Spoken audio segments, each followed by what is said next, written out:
It's one of those stories that makes you question humanity itself.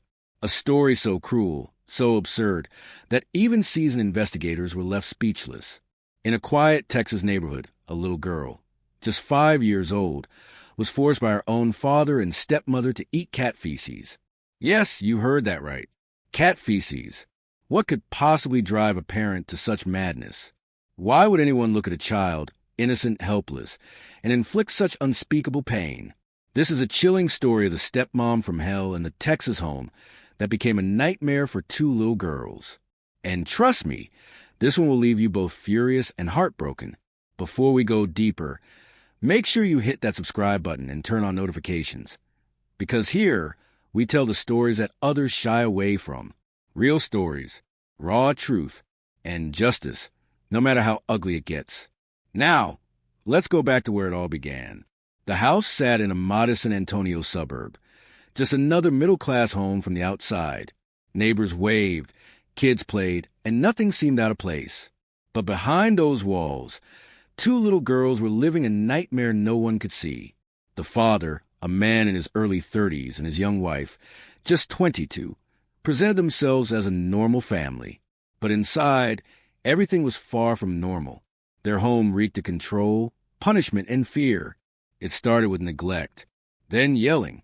Then, the punishments grew darker. If one of the kids didn't clean up after the family's cats, the father would lose his temper. But one day, his anger crossed a line that shocked even hardened officers when they later read the report. That morning, the father discovered cat feces on the floor. Instead of cleaning it himself or calmly teaching his daughter, he flew into a rage. He grabbed his 5-year-old by the arm, dragged her to mess, and screamed that she would learn her lesson. But what came next would become one of the most disturbing acts of child abuse ever reported in Texas. When the little girl refused, the stepmother joined in. She laughed, an unsettling, cold kind of laugh, and handed her husband a toothbrush, not for brushing teeth, but for punishment. Together, they forced the child to put cat feces in her mouth. Then, they made her brush her teeth with it.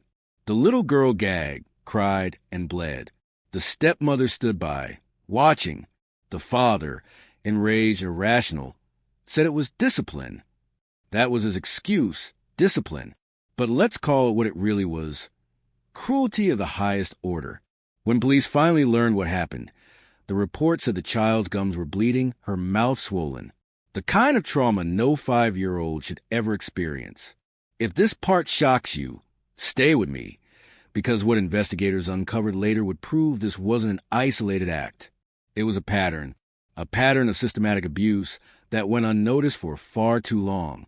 And if you believe stories like this deserve to be told so that justice never fades into silence, hit like and drop a comment below saying #JusticeForTheKids.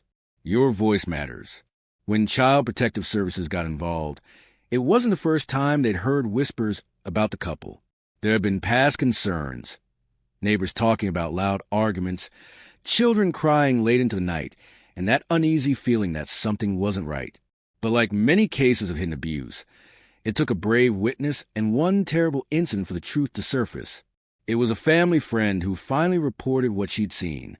She'd visited the house one afternoon and noticed the 5-year-old's mouth looked injured. When she gently asked what happened, the child hesitated. Her little voice trembled as she whispered, "I got punished." That was enough. The woman reported it. When police arrived with CPS officials, the stepmother tried to play innocent. She smiled, said everything was fine, that the kids were dramatic. But officers noticed something. The nervous energy in the air, the trembling hands of children, the bruises that didn't match the story.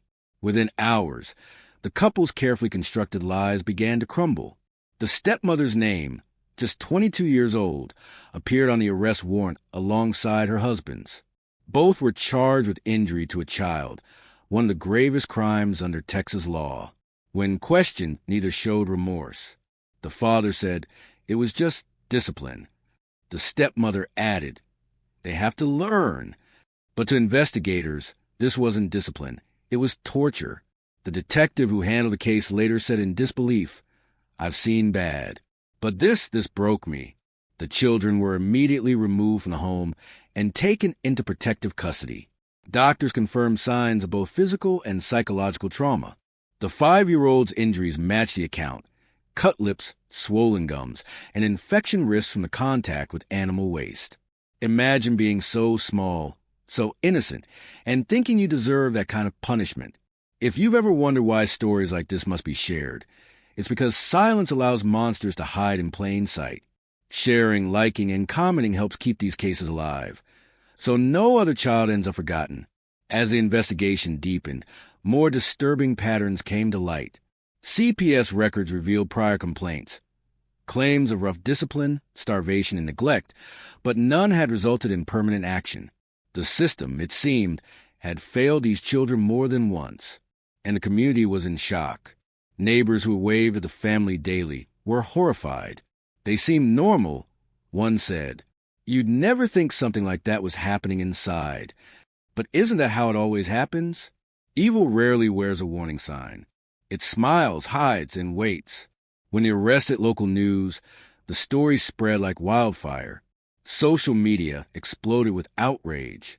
People demanded accountability, questioning how such abuse could go unnoticed for so long. In court, the couple appeared stone-faced. Reporters described them as cold and detached. The stepmother avoided eye contact.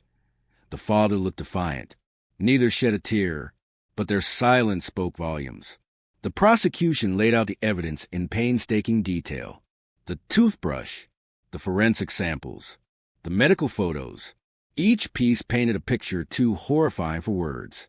The defense tried to argue that it was a moment of anger, not intended harm. But intention doesn't erase damage. And when it comes to a 5-year-old child, there's no excuse that can justify humiliation and pain. During proceedings, the little girl's testimony broke hearts in the courtroom. In a soft, trembling voice, she described what happened: how her stepmother laughed, how her father yelled, and how it hurt. Even the judge had to pause. When a story like this reaches the public, it does more than just shock. It awakens something. It forces us to ask, what kind of world are we living in when a child's home becomes a prison? If you believe that every child deserves safety and love, type "never again" in the comments. Let's make that message echo beyond this story. Months later, as the case moved forward, both the father and stepmother faced mounting charges. Community members organized candlelight vigils outside the courthouse, holding signs that read "Justice for the Children." Reporters kept the story alive. Parents cried on air, saying they couldn't imagine such cruelty. Even officers who'd handled gruesome crimes said this case would haunt them forever. The trial revealed new evidence: more acts of neglect, psychological torment, and manipulation. The couple's relationship itself was toxic, built on control and anger, spilling over into every aspect of the home. Psychologists who interviewed the little girl said she had nightmares, severe anxiety, and trouble trusting adults. It would take years of therapy to rebuild what was broken. Still, she was brave. She survived. She told her story, and that courage became her victory. When the verdict finally came down, the courtroom held its breath. The stepmother was found guilty. So was the father.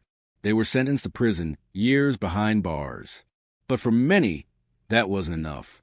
Because while justice was served, the scars on that little girl's soul would last a lifetime. In the months that followed, the case became a rallying cry for change. Child advocates pushed for stronger intervention laws. Social workers demanded more resources.